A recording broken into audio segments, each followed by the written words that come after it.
Welcome to the Emerging Consciousness Global Online Festival, a kaleidoscope of voices and perspectives on awakening. Here we are gathering with leading transformative coaches, visionary artists, cultural creatives, and an eclectic mix of wisdom keepers blended with colorful new voices to create a catalyzing space where curious people come for fearless and experiential learning. Thank you for being a part of this transpersonal movement to liberate minds, supercharge consciousness, and activate the furthest parts of our human potential so that we can co-create a more evolved and peaceful world. I'm Tami Mensh, spiritual business coach and transformative life coach, founder of the Kaleidoscope Lounge and Coaching, and creator and host of this event. I serve people on a journey to fullness of expression, joy, authenticity, and deep wisdom. Those brave souls who sense that change is imminent and who long to connect with what makes them feel more fully alive and the gifts that they were born to bring into the world. And today I am thrilled to be speaking with Alison Whitmire, coach, teacher, and entrepreneur. Hi, Alison. Hi, Tami. How are you? Good. How are you today? Really good. It's nice to see your big smile. Oh, you too. You too. I'm so thrilled to have you here. I'm going to tell everyone a little bit about you before we get started. Okay. Alison is an amazing person. She is an authority on emotional and relational intelligence, a professional certified coach, a master EQ practitioner, and certified narrative coach. Alison is the president of Learning in Action, which is a company committed to healing the divide within and between people. She has thousands of hours experience coaching CEOs and business owners. She's a certified yoga teacher and mindfulness meditation teacher. And she is also a TEDx speaker and 3-time conference organizer. And today she's going to be talking with us about the topic of healing the divide. I love that. Thanks. I do. Let's jump right into it, Alison. Tell us, what does heal the divide mean? Yeah. So to me, healing the divide means reconnecting with the essence of who we are, with the divine essence of who we are. Because when we can reconnect with ourselves at a soul level, at a spiritual level, then we can reconnect with others. And I don't have to tell you how incredibly divided we are as a people, as a nation, as political parties, as racial parties, like in almost every way in which you might divide people, we are divided. And my belief is that what divides us from each other is reflective of the ways in which we're divided from ourselves, that we have disconnected from our own essence. And if we can heal that, if we can reconnect with the essence of who we are, our divine essence, the love that we are, then we can reconnect with others and the planet and everything in between. Wow. Yeah. So how do we become these divided people, these divided souls? Yeah, so there's many different ways of looking at this, and I don't presume to be like the person who knows, and what I'm saying is the way it is. I find it interesting to look at this through a number of different lenses. There's a neuroscience lens, there's a psychological lens, if you want to be more grounded in that, and then there's a spiritual lens. If we look at this through, say, neuroscience, and we consider the fact that when we're born into this world, we're born with a brain that's only very primitively developed. And that's on purpose. It's so that we will adapt into the relationships and spaces and environments that we're in, and that our brain literally shapes itself to fit the world we join. And so we become divided from a more integrated self by the ways in which our brain literally wires together uniquely to fit into our very narrow focused circumstance. And what that looks like more narrowly is that we literally learn from our family of origin, from our caregivers, what's okay and what's not okay, what's acceptable and what's not acceptable, what's rewarded and what's punished, what's judged and what's accepted. And from that, we literally reshape ourselves. So that's the neuroscience side. The psychological side is, we come into this world with this precious, tender, real self, and we want to be loved and attended to and attuned to and accepted and embraced and embodied and celebrated, and for all of the ways in which we are. And when we're not, when parts of us aren't accepted or tolerated or attended to, we will tend to hide those, and we'll tend to create a false self that we project to the world in ways we don't even know we're projecting a false self. And that's where the neuroscience comes in, is that the ways in which our brain has wired together before we had language, before we had memory, to present now like a false self to the world that we don't even know is a false self. We have so disconnected from the real self that we are, that we project now a false self in the hopes that it will be accepted and tolerated and loved by the world. And then there's the more spiritual dimension, where you can believe that we incarnate into this physical form, where souls or spirits that incarnate into this physical form, and then we fall asleep. We fall asleep to the fact that we are timeless, that we are loved, that we are divine, that we're unique and yet connected. We fall asleep to that, and then join this plane in which there's a past, a present, and a future, and we're in this body that has to survive, and it's unique and it's separate, and we forget. So those are like all the different ways in which we become divided, and why it's so kind of this divide is so kind of pernicious, or can be. Wow. I mean, so there's so much there, so many ways that we fall asleep, and separate from ourselves. So true. Yeah. And why do you think that is happening so much right now in this world? Right, this topic is so important right now, what you're bringing up, Yeah. and so timely. And why do you think that this is really, you think this is something that's growing and becoming more and more divided over time? I don't know. I don't profess to be the expert on that by any ways. But I'll tell you what my sense is. My sense is this is not new.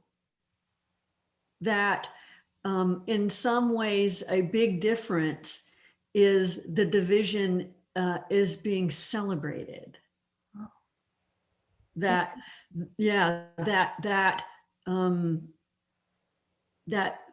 some ways of being different are being taken on like an identity, that that people are doubling down on the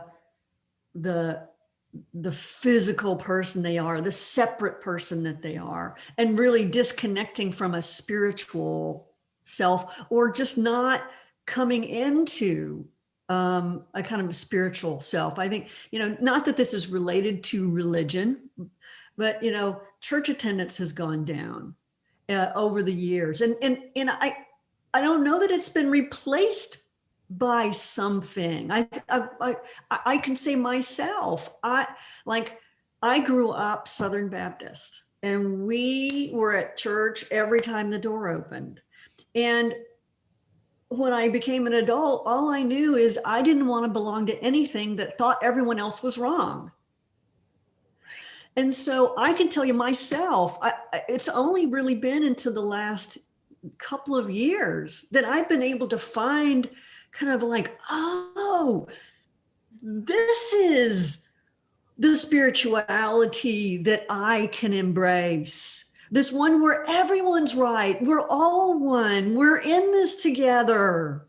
And I have everything inside me that I need for my life to be happy. It's here now. I mean, so there was, I didn't learn that. And I can even now, I can't tell you like, where does one go to get that? I can tell you, I'm so grateful to you for doing this. And I realize you're not like creating a church or something like that, but I think people need a place to go to find their own path. And I can tell you, that's kind of very much where I've been, is just trying to find my own path to develop my own way of spirituality that nurtures me. And part of that has been to just like, okay, heal, divide. That's going to be my mission. I'm going to double down on that. I'm not exactly sure what that means, but I'm going to figure it out. And I'm just going to, hope that attracts people to me, that I then figure out what this path is and what my spirituality means. Yeah, I can hear why this is like so important to you. And it's continuing to unfurl and to reveal itself as a lifelong journey. And it sounds like the deeper you get into it, the more intense and intriguing and powerful, and curious you're getting about it. Yeah. It just gets juicier and juicier. Yeah. Gosh, so like you're talking about how you realize the divide in you and the spiritual self and all these other selves. So how did someone wake that up in themselves? How do we get a sense of our own divide? How do we know? You said at the beginning, we don't know if we're divided. We don't know that we're divided. Yeah. How can we get a sense of that in ourselves? And that? Yeah. So just to go back to something you said just a minute ago, like the ways in which I'm divided. So I genuinely believe that we humans, we teach what we want to learn and we create what we want to heal. Say that again. That we teach what we want to learn and we create what we want to heal. Mm-hmm. And so I'm a teacher. And I'm an entrepreneur, so I'm a creator, like you creating this, and I know that this is part of my journey to heal my divide. And the way that I know that I feel divided is I can tell you so much of my life I have felt lonely, and it's so interesting. Like during this pandemic, I'm like, wow. This is waking me up to kind of a feeling of loneliness that I believe I've carried with me my whole life. So then that's caused me to like, wow, what is that about? And I can know kind of, within the temples, like, oh, I'm not alone and I'm together. And but like, what does it really feel like to not feel alone? And so that's part of this exploration, because interestingly, at least to me, is the more work I do on myself and turning inward and looking at the ways in which I'm separating myself from myself, like hiding myself from myself or from others, the less alone I feel. I mean, and so you brought up the point is like, how do we know? How do we know that we're divided? So it turns out that all the ways in which we conflict with other people, the ways in which we kind of rub against each other, the things that create a response in us, all of those are fingers that point to our own development. You know, I don't know if it's a Buddhist saying or Stoic saying that it's, you know, they say that what's in the way is the way. Mhm. And that's, so anything that's in the way, like anything that we think of as an obstacle or a challenge or something we react to emotionally, are places to look for how do I turn inward? How is this about me? How did I create this? If I could create any story in the world, what is it that has me creating this story that has me reacting this way? And so that's how we begin to look for the ways that we're divided, is to look for how we're reacting.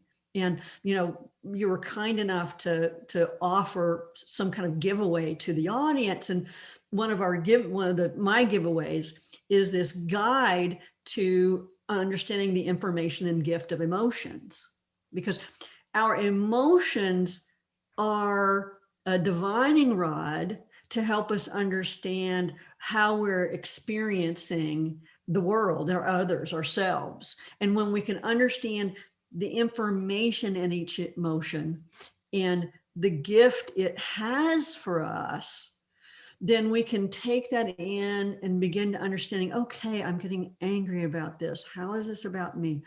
Okay, the information in anger is I've been violated. The gift of anger is direction setting, motivation, boundary setting. Okay, I understand. I'm angry about this. What is this about me? What is my unmet need? How can I meet that need myself? So that's where we begin to look for where the divide is within us and how we can begin to kind of seek to heal that divide. Yeah. So you had this feeling of, in the pandemic, of loneliness. You know, what is that all about? It's something inside myself. Mm-hmm. You have these different feelings of these triggers, you know, that of these reactions that you're experiencing. What is it that's causing this reaction? We all know that our triggers are invitations for us to level up in some way, right? So you're Yes. like, what is that trigger about? And then I heard you like coaching yourself, you know, what's the gift in this? How did this develop? What does this mean? You know, and with emotions being a real clue to what it is that's going on inside, and to really looking into those. So every one of those are different fingers that point to that. Exactly. Yeah. And our tendency is to want to otherize, Otherwise, to want to make whatever it is, but to like whatever that's happening out here that's making me uncomfortable must be about you or about the world. It's not about me. And that's what it is so tempting too, right? I mean, like we're sitting, you know, a week after the siege on the Capitol, or whatever you want to call that, whatever side of that you're on. And my gosh, what both sides think they're right. If you look at the interviews of the people who were participating in that, they totally felt warranted in what they did and impassioned and right about it. And then you have people who on the other side of it who look at it and say that is so like wrong and undemocratic, like what all the words we can put on it, right? And then those are all different ways that we otherize each other instead of looking inside ourselves and saying, you know, they are just another me. What's that like for them? What are they feeling? What's their experience that has them doing that? Wow, what pain are they in that they feel so misunderstood that that's the action they're taking?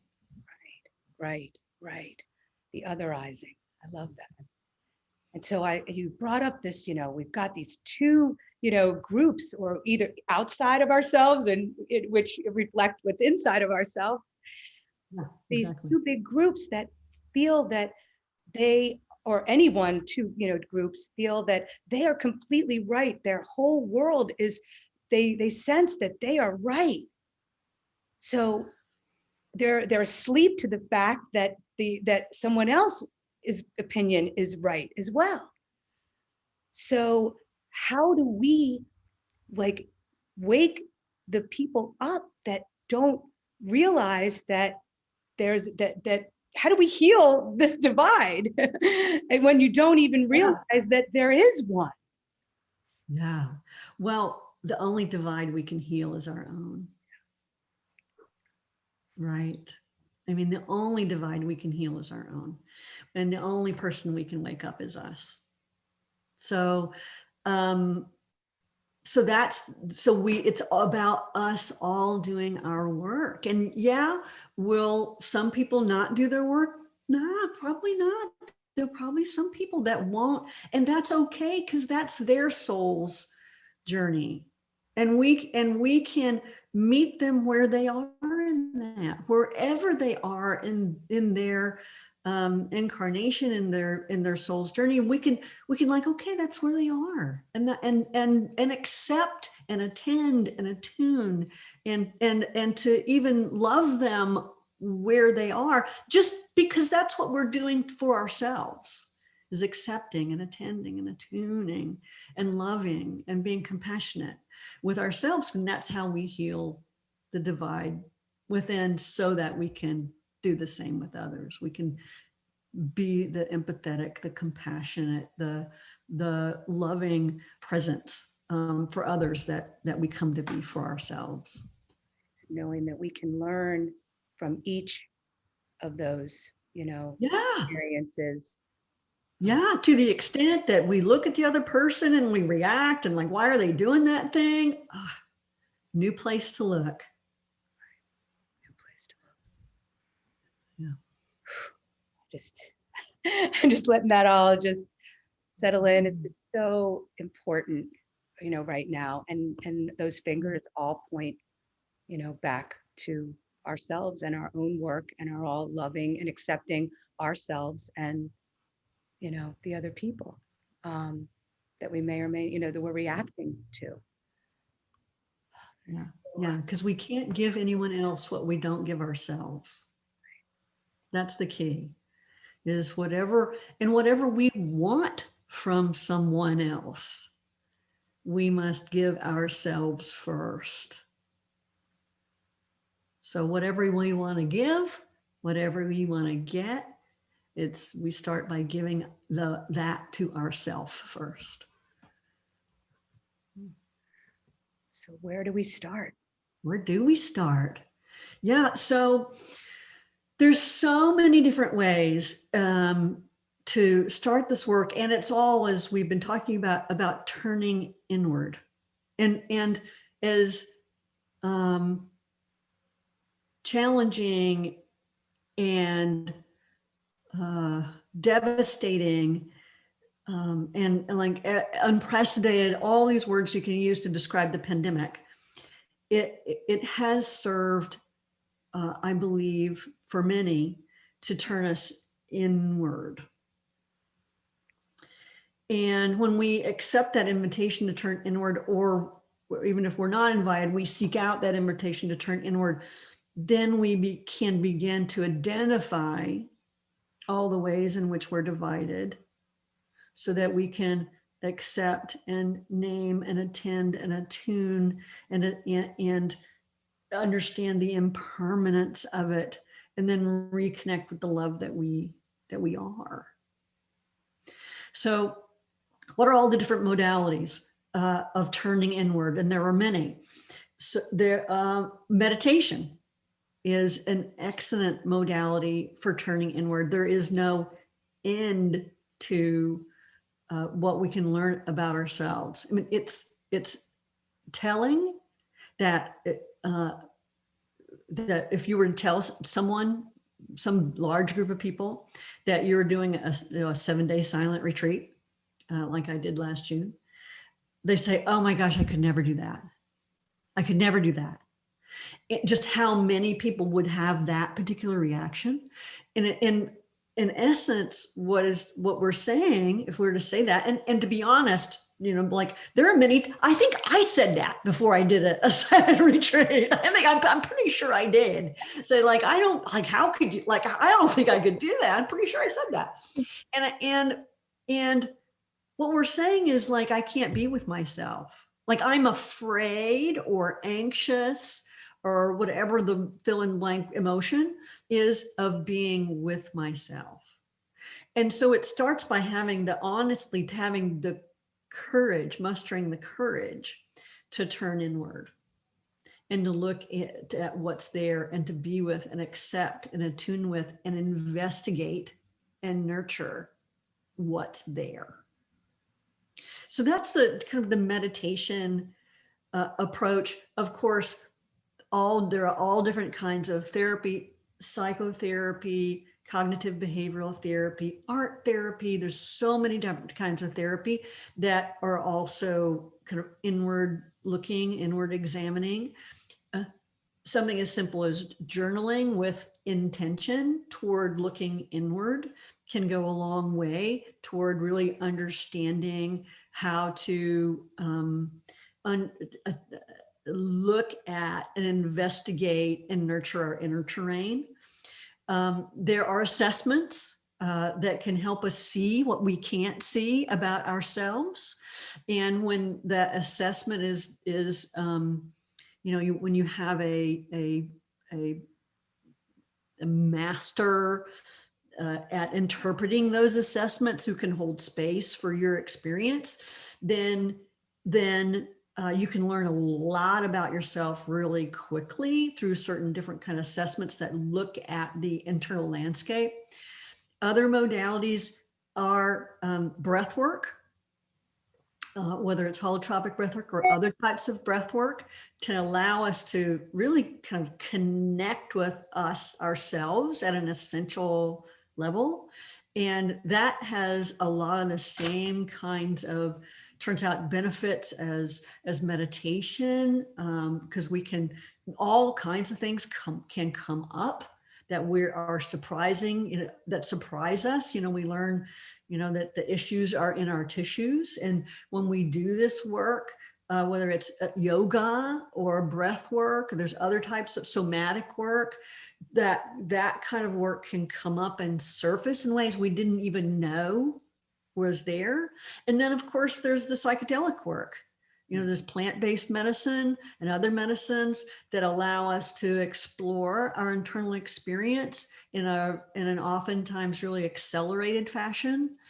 And when it's done with a proper set and setting, and with guides that are available to help us make sense and make meaning of that experience, that can be very healing too. So there's all these different modalities that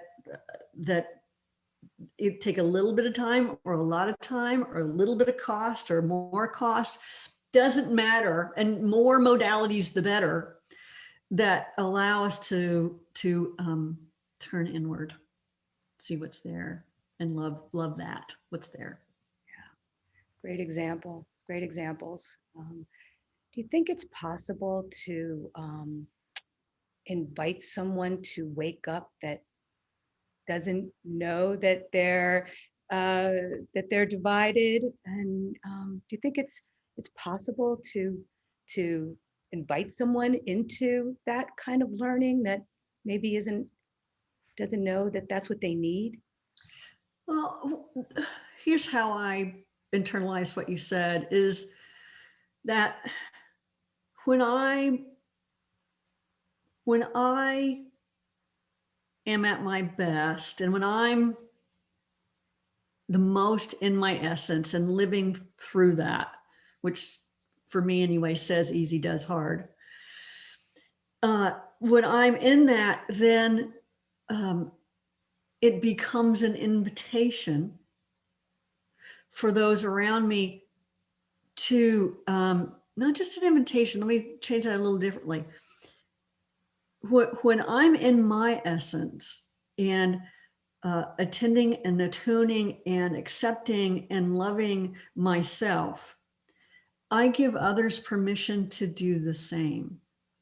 And I can hold the space, I can hold the potentially healing space for, particularly for us as coaches or therapists or shamans or healers, like we can hold that space for others where they can show up in any way that can be expressed to them, and we can hold it and love them and connect with them and accept them and celebrate them and embrace them. When we can be that way with everyone, even in their tantrums, even in their acting out, when we can behave in that way with others, then it's less of an invitation to say, wake up, which could come with like a should around it, and more of a, like, hey, like, I love you. We're in this together, and I'm here for you. And that's it. And then if that be by experiencing that, if that allows them to kind of begin to, yeah, all this stuff happened to me as a child, and like my dad this and my mom that, and but like like I can, it's okay. It's okay. There's someone else here that then it's okay. There's someone else here who can tolerate that from me. I can be my real self. I don't have to be my false self. Like there's someone here who I can just lean into. Like when we can be that for each other, then it might support people on their path. Right. And see each other as this, unifying, empathic whole. The way that we look at each other, and then that way we can see that in ourselves at the same time. And so I love this because we started out talking about, the big divide in the country. And then, we went into talking about the divide in ourselves.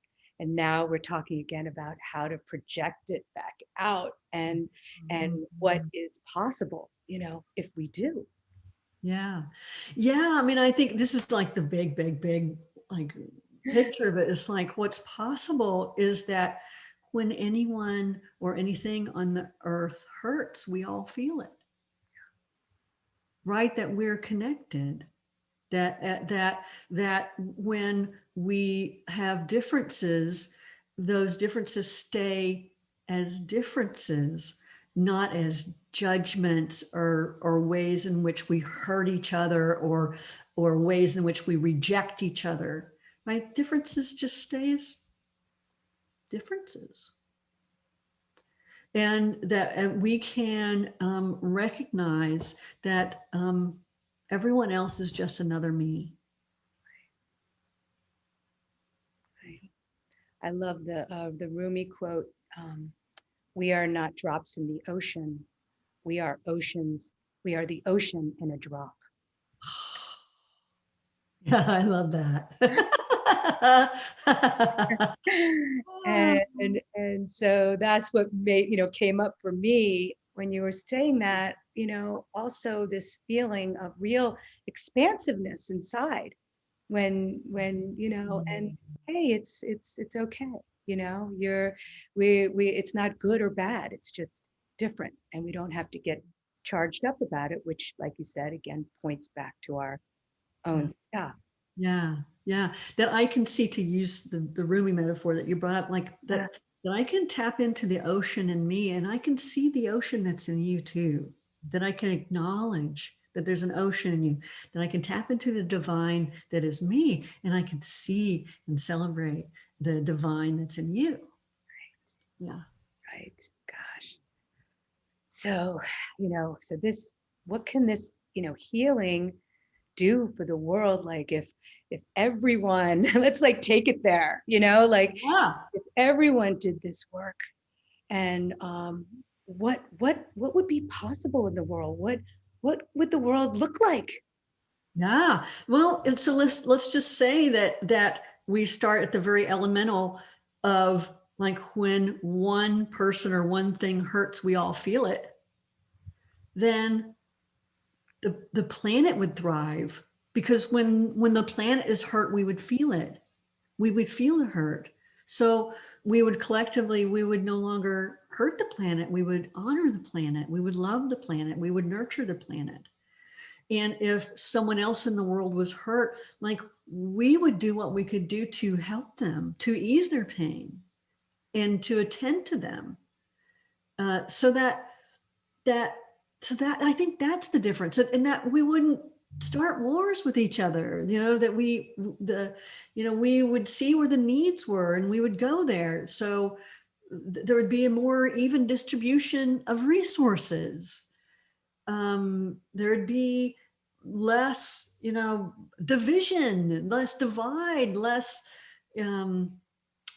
political this and racial that. Like when everyone is another me and one person feels pain and we all feel it, then we're operating from a very, very different place. One in which differences can be tolerated and experienced merely as a difference, not as something that's making you wrong or me right, or you wrong, or me wrong and you right. Not that creates something that's wrong with anyone, but recognizing that we all, as you said, we all have these oceans within us. And yeah, the way we express those oceans are different. And that's what makes up the beauty. I'm like, how boring would life be if we were all the same ocean? Yeah. Wow. Yeah, I'm just dreaming into that whole world that you just painted that picture. Yeah. Is it possible? Yeah. I believe that when we believe it is possible, then we act and behave and show up in ways that moves toward it. Exactly. We're all creating it. We're all co-creating that. Yeah. So I'm preferring to believe that it is. We're creating it right now. That's what I'm feeling. Gosh. Is there anything else that is lighting you up, or that you want to share or talk about in the fields that you're working on, that you're seeing that's super exciting?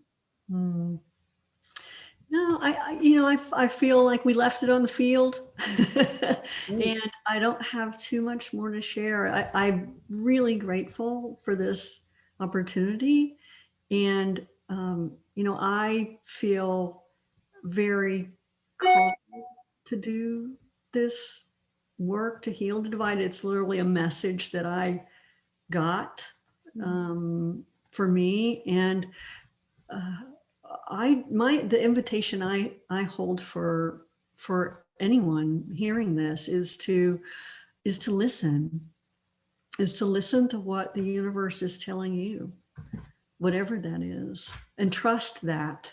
My life has changed enormously when I started just trusting the universe, trusting that part of me that's connected with the universe, and truly, genuinely believe that, everything is consorting for my good, for my well-being. May it be so, for sure. Yeah, so. Yeah. Thank you so much for the work that you're doing and putting out into the world. I know that you spoke a little bit about the gift that you're offering, and if you want to just tell people about how to find you or more about that gift, then please feel free to share that. Sure. Thanks, Tami. You can find me at learninginaction.com. That's our website. And what Learning in Action does is we help make the unconscious conscious. We help people see inside them in ways that they cannot see themselves, so that they can begin to see the ways in which they're divided. They can see the patterns that have been created over the course of a lifetime and now are in their very neurology. And because it's wrapped in their neurology, they can't see it. When I say they, I mean we, it's all of us. And so that's the work we do at Learning in Action. And a key part of that understanding ourselves is understanding there's the many dimensions that make up our interiority. We don't have, as humans, we have great language for what's outside of us and not much language for how to define our inner landscape. And so that's part of what we do at Learning in Action is we have a way of defining the dimensions of our interior life and a way of examining them. And one aspect, one dimension of our interior life is our emotional life. And, many people do not have what we'd call a high level of emotional literacy.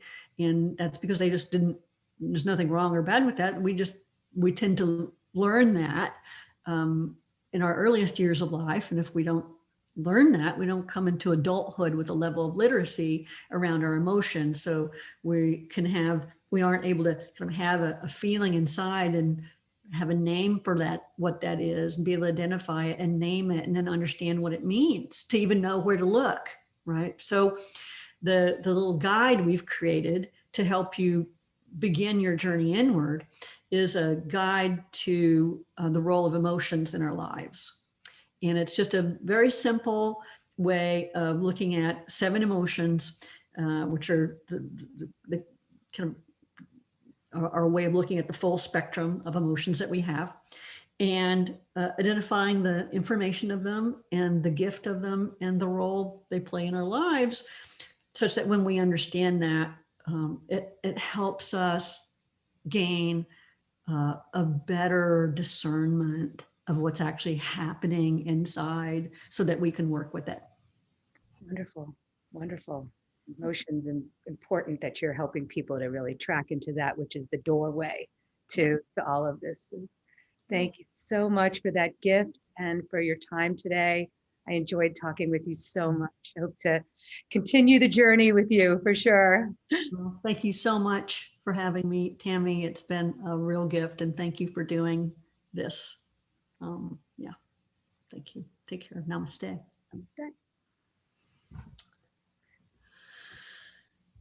Okay.